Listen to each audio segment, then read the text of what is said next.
Boa tarde, pessoal. Dando prosseguimento à nossa última análise, primeira análise, na realidade, sobre o capitalismo, essa segunda parte aqui vai tratar de uma questão que envolve um pouquinho mais da história, mas também não vamos poder deixar de lado os conceitos. Aliás, essa questão conceitual sobre capitalismo, socialismo e outras variantes do socialismo é muito importante porque gera muita confusão, tá?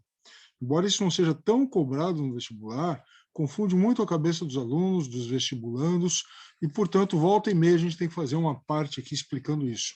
Mas, em primeiro lugar, vamos ao nosso foco de sempre, que são as questões, correto? Então, vamos lá. O vício inerente ao capitalismo é o compartilhamento desigual de bênçãos. A virtude inerente ao socialismo é a partilha igual de misérias. Essa famosa frase de Winston Churchill, né, o grande premier, primeiro-ministro britânico, estadista, foi fundamental para a derrota da Alemanha nazista durante a Segunda Guerra Mundial, que viveu do final do século XIX até meados do século XX, ele está fazendo uma crítica aqui ao socialismo. Né? O socialismo realmente ele prega e propõe e tenta desenvolver a igualdade material, ou seja, igualdade de renda. Mas como ele não é um sistema que prima pela produtividade, pelo desenvolvimento econômico, ele acaba dividindo igualmente o quê? A miséria, a pobreza. E ele subentende que o capitalismo ele realmente partilha a desigualdade. No entanto, essa desigualdade cá para nós não implica necessariamente miséria, porque os relativamente mais pobres não necessariamente são miseráveis num capitalismo desenvolvido. Mas, no entanto, o desenvolvimento da concorrência, das diferentes capacidades das pessoas, das empresas, do histórico de cada empresa, empreendimento, ele leva a uma desigualdade. E essa desigualdade, embora Churchill não esteja sendo explícito aqui nessa parte, até porque é uma frase só, é vista como uma virtude, porque leva ao desenvolvimento, leva à competição, à ambição. Não é legal? Bom, então, continuando a questão, essa famosa frase de Winston Churchill, ex-primeiro-ministro britânico, faz uma crítica ao modelo socialista.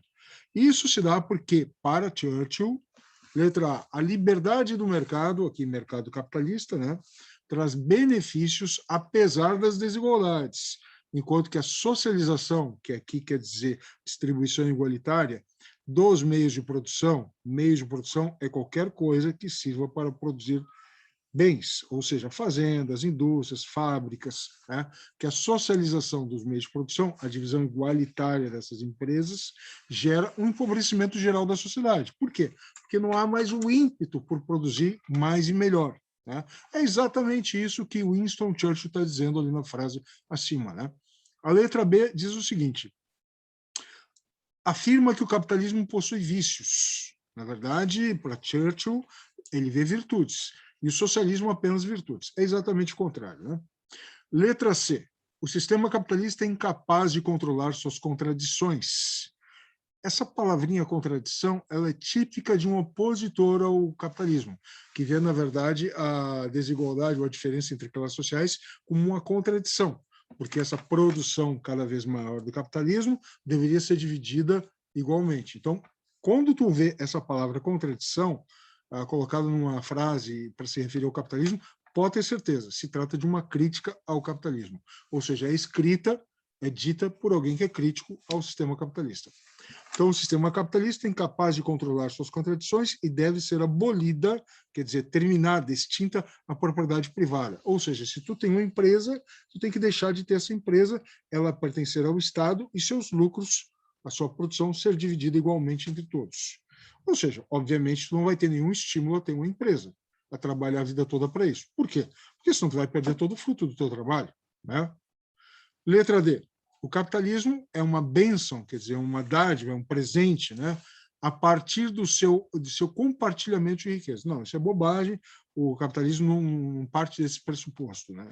De que as riquezas têm que ser divididas, compartilhadas. Né? Na verdade, tu tem que conquistá-las através do teu trabalho e através da competição no mercado. Continuando, enquanto que o socialismo tende à miséria por não fortalecer o Estado. Churchill realmente acha que o socialismo tende à miséria, né? Mas justamente porque ele fortalece demais o Estado, em detrimento do mercado da atividade privada. Então, para um defensor do capitalismo, o Estado ele tem que cumprir um mínimo obrigatório, né, para não deixar a sociedade ruir, por falta de leis, por falta de normas, né, até a questão da própria defesa externa, que Churchill foi um grande incentivador, depende da ação estatal, mas a economia vista internamente, ela tem que ter menor participação do Estado ou maior competitividade entre as empresas. Tá legal?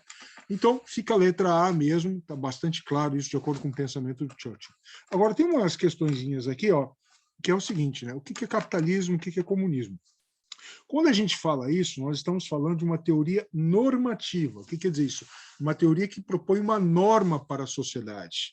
É diferente de quando a gente vê uma teoria que explica o capitalismo, que explica o que foi o capitalismo. Porque o capitalismo aconteceu antes de ter sido teorizado, como já pude dizer na outra análise, né?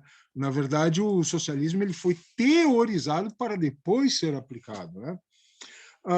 Para Karl Marx, o grande teórico do socialismo, né, um filósofo alemão do final do século XIX, viveu de 1818 a 1883, ele dizia que o capitalismo era o sistema mais rico, mais produtivo da história da humanidade. O próprio Manifesto Comunista, que ele faz um grande elogio ao capitalismo, ele diz que realmente ele foi o melhor modo de produção, quer dizer, sistema econômico, né, na linguagem marxista, foi o melhor sistema econômico no sentido de produção, mas que ele gera uma grande contradição interna, porque essa produção não é distribuída para todo o conjunto da sociedade. Então, o que o Karl Marx propõe?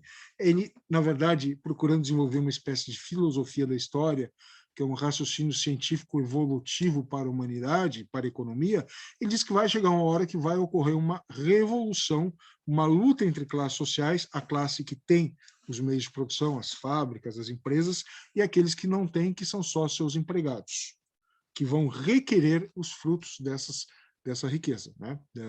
Vão querer distribuição igualitária dessa riqueza. Ele diz que isso será uma revolução comunista. Só que Marx, lá nos seus debates com seus colegas anarquistas, que queriam uma ausência de Estado completa logo de cara, né, ele dizia, não, antes de chegarmos a esse estágio ideal, né, que para Marx seria o comunismo, nós teremos que ter uma fase de preparação, onde o Estado toma o controle total da sociedade. Então, essa era a grande divergência dele com seus colegas anarquistas. Correto? Só que é o seguinte, quando se fala em socialista hoje, geralmente se faz referência a um tipo de visão de esquerda antirrevolucionária, contrária às lutas que Marx apregoava, porque já no próprio século XIX surgiu uma divisão desse movimento, e uma parte deles queria reformas através de mudanças legislativas, que não era contra totalmente o capitalismo, mas que queria domá-lo, aumentando assim os direitos dos trabalhadores, dos operários, dos camponeses, etc., através de maior tributação dessas empresas riquíssimas, essa tributação através do Estado. Essa vertente, chamada socialista Fabiano, né, depois ficou conhecida como social-democrata, e hoje, quando se fala em socialistas na Europa, é sinônimo desse tipo de movimento. Quando nós falamos aqui em socialismo, né, nessa questão, estamos fazendo uma oposição entre socialismo e capitalismo, estamos falando do ponto de vista teórico, né, da defesa do capitalismo por políticos como Churchill, contra a visão socialista revolucionária de Karl Marx, que achava que o ideal era chegar no comunismo, mas que para isso, antes, tu tinha que ter um controle total da economia pelo Estado, que ele chamou de socialismo, né? Então, isso confunde, né? Porque quando se fala hoje na política europeia em socialismo, está se falando desses partidos de esquerda que convivem muito bem com o capitalismo e que acham que tem que aumentar a tributação sobre eles, etc. A gente chama aqui na América Latina de partidos ou política social-democrata, né? Mas na Europa são chamados de socialistas sem problema nenhum, né? E aqui na América Latina pegou a palavra socialismo, né, como quase que sinônimo de comunismo, e na verdade são estágios diferentes da evolução posterior do capitalismo, segundo Karl Marx. Então fica bastante confuso isso, né? Então, na questão, socialismo aqui está sendo visto como oposição total, integral ao capitalismo, né? Vamos passar aqui o slide.